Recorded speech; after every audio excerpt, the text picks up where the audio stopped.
Parenting और budget का क्या कनेक्शन है। पेरेंटिंग में भी रिसोर्सेज तो यूटिलाइज होते ही हैं। पेरेंट्स चाहते हैं हम अपने बच्चे के लिए सबसे अच्छा करें। ज़रूरी नहीं है कि सबसे महंगा स्कूल सबसे बेस्ट स्कूल होगा बच्चे के लिए। कंपेयर करने की ज़रूरत नहीं है कि दूसरे ने अपने बच्चे के लिए क्या किया। बच्चा क्या चाहता है? बच्चा चाहता है पेरेंट्स के साथ एक कनेक्शन। बच्चे नहीं चाहते कि आप अपनी बजट से बाहर जाके उनकी पेरेंटिंग करें। हाय, पेरेंटिंग की पाठशाला में आपका स्वागत है। और इस क्वेश्चन एंड आंसर सीरीज में आज का सवाल है, तो मैम आज का सवाल है जो हमारे डीएम्स में बहुत सारे क्वेश्चन आए उसमें से एक बहुत इंटरेस्टिंग सा क्वेश्चन था कि about budget friendly parenting, so we would like to know more about it. बहुत अच्छा सवाल है कि मुझसे भी कई बार पेरेंट्स ने यही पूछा है कि पेरेंटिंग और वो भी बजट फ्रेंडली, ये बजट को पेरेंटिंग के साथ लिंक करने से पेरेंट्स अक्सर जो है बहुत कंफ्यूज भी हो जाते हैं, थोड़े पेन्ड भी हो जाते हैं।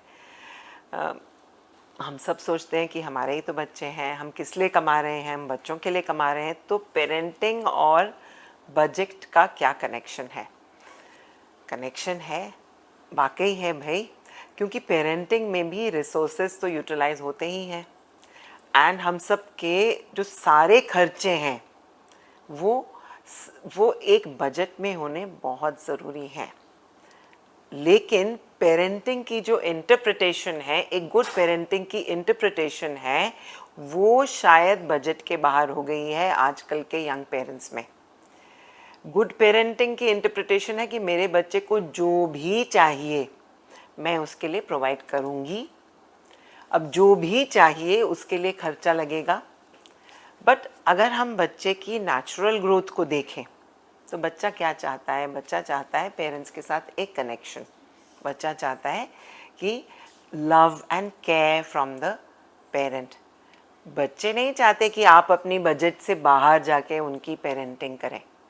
तो ये कनेक्शन बनाना, लव एंड केयर करना बिल्कुल बजट फ्रेंडली हो सकता है। बजट स्टाइल पेरेंटिंग पॉसिबल है। Okay ma'am, and do you think what are the methods जो पेरेंटिंग में यंग पेरेंट्स को या न्यू एज पेरेंट्स को यूज़ करने चाहिए ताकि बच्चे शुरू से ही बजट फ्रेंडली वे में बड़े हों? Another good question. क्योंकि अगर हम देखें कि जब बच्चे पैदा होते हैं तो जैसे जैसे बड़े होते जाते हैं, उनका चलने फिरने लगते हैं, उनको खेलने का शौक़ होता है और वहाँ हमारी एक्साइटमेंट बहुत बढ़ जाती है क्योंकि मार्केट में कई तरह के टॉयज़ हैं and they are very very attractive. But trust me, वो अट्रैक्टिव हमारे लिए हैं शायद एज एडल्ट्स। छोटे बच्चों के साथ तो आप टॉयज़ को, अब किचन के बर्तनों को भी बना सकते हो, सब्जियों के साथ भी बच्चे खेल सकते हैं। अगर आप उनको गार्डन में ले जाइए, बाहर वहाँ पत्थर पड़े हैं उनके साथ भी बच्चे खेल लेते हैं। बच्चों के लिए एक्सपेंसिव टॉयज़ का कोई इतना मीनिंग नहीं होता। तो बच्चों के खेलने के लिए एक्सपेंसिव टॉयज़ लगेंगे, ये बिल्कुल गलत भावना है। एंड वहाँ पे हम अपना बिल्कुल खर्चा रोक सकते हैं। अब दूसरी चीज़, ये भी बच्चे नहीं चाहते कि हमें हर समय नया ही टॉय मिले। उन्हें कोई फ़र्क नहीं लगता। एक हैंड मी डाउन टॉय जो उनके बड़े भाई या बड़े बहन ने उसके से खेला हो, बच्चों को उनसे खेलने में कोई परेशानी नहीं है। ये हर वक्त नई चीज़ लेने की एक्साइटमेंट शायद हमारी है। तो इस चीज़ का हमें ध्यान करना होगा। अब दूसरी चीज़, जिस समय बच्चों की हम फर्स्ट बर्थडे पार्टी मनाते हैं वो एक शादी की तरह हो गई है। बच्चों को पता भी नहीं होता कि उनकी बर्थडे पार्टी पे कितना खर्चा हो रहा है, या रिटर्न गिफ्ट क्या दिए जा रहे हैं, या खाना पीना कितना महंगा हो रहा है। उनके लिए तो यही काफ़ी है कि उनके कुछ फ्रेंड्स आए घर में, उन्होंने फ़न किया, वो खेले उनके साथ और उनकी पार्टी बन गई। तो ये ज़रूरी नहीं है कि बच्चों की बर्थडेज़ को एक बहुत लाविश और एक्सपेंसिव अफेयर बनाना पड़े हमें। अगली चीज़, स्कूल की चॉइस। अब स्कूल की चॉइस ध्यान से करनी बहुत ज़रूरी है क्योंकि स्कूल की फ़ीस के साथ साथ स्कूल जाने के कई और एक्सपेंसेस भी होते हैं। और ये भी ज़रूरी नहीं है कि सबसे महंगा स्कूल सबसे बेस्ट स्कूल होगा बच्चे के लिए। तो स्कूल की चॉइस हमें वही करनी चाहिए जो हमारे लिए पॉकेट फ्रेंडली हो। And then that will give us a lot of comfort. और जो एडिशनल एक्सपेंसेस होते हैं स्कूल में जाने के, जैसे ट्रिप्स के और किसी दूसरे बर्थडेज में मिलने जाना और कई तरह के अनफोर्सीन एक्सपेंसेस जो होते हैं, वो भी अपने कंट्रोल और काबू में रहें। एक चीज़ और, अगर आप पॉकेट मनी में विश्वास करते हैं, which I believe really is a good practice, शुरू से ही बच्चों को आप जो है अपने पॉकेट मनी को 3 हिस्सों में बांटना सिखाइए, सेव, स्पेंड एंड शेयर। अपने पैसे को 3 हिस्से में बांट कर, डिस्ट्रीब्यूट करके जब बच्चे पैसे खर्चना शुरू से ही करेंगे तो पैसे की तरफ उनका ध्यान रहेगा। They will automatically know the value of spending money, and again I am saying the parenting will be budget friendly, it will remain within your budget। एक चीज़ का ध्यान हमें रखना है, हम एक्सपेंसिव टॉयज़ शायद इसलिए ख़रीदते हैं कि हमें लगता है कि हम कभी कभी अपने बच्चों को इतना टाइम नहीं दे पाते। तो अगर हम उन्हें टाइम नहीं दे पा रहे तो एक्सपेंसिव टॉयज़ उस टाइम का सब्स्टिट्यूट तो बिल्कुल भी नहीं है।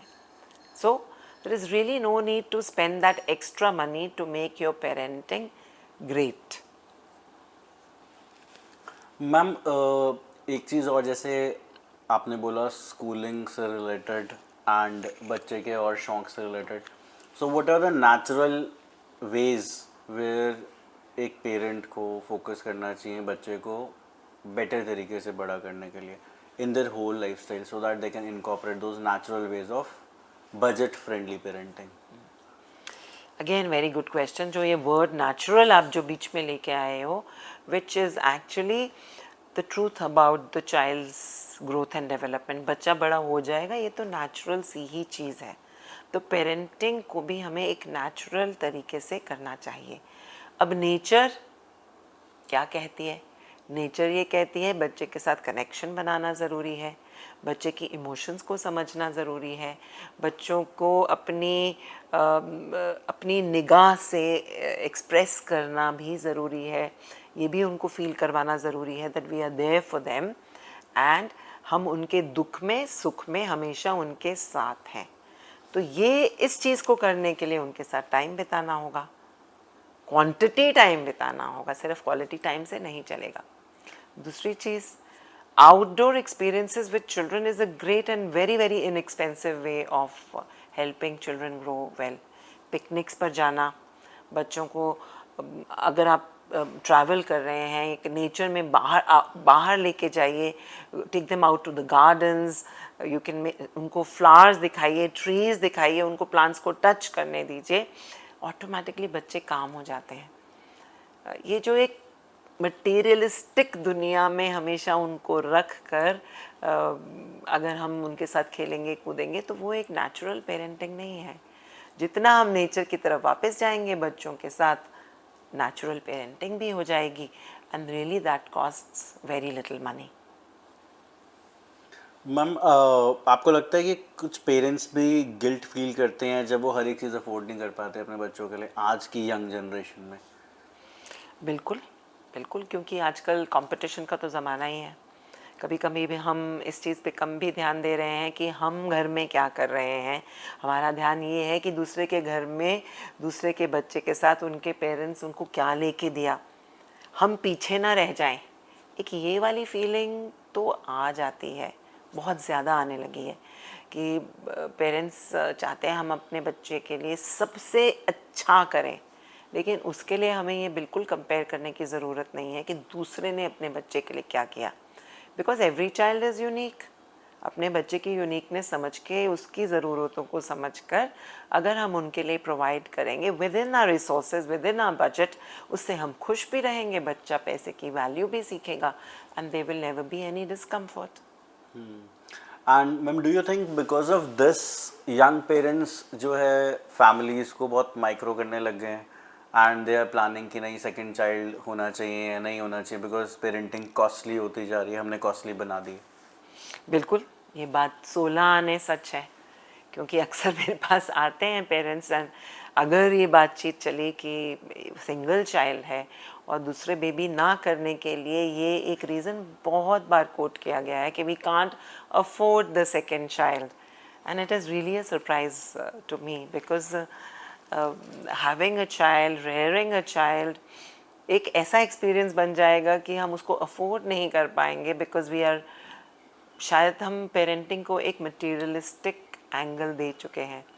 So that I believe is not the right reason for not having a second child कि आप अफोर्ड नहीं कर सकते, क्योंकि मैंने आपके साथ शेयर किया ना कि good parenting actually is inexpensive और वो बजट फ्रेंडली बिल्कुल हो सकती है अगर हम राइट चॉइसेस करें तो.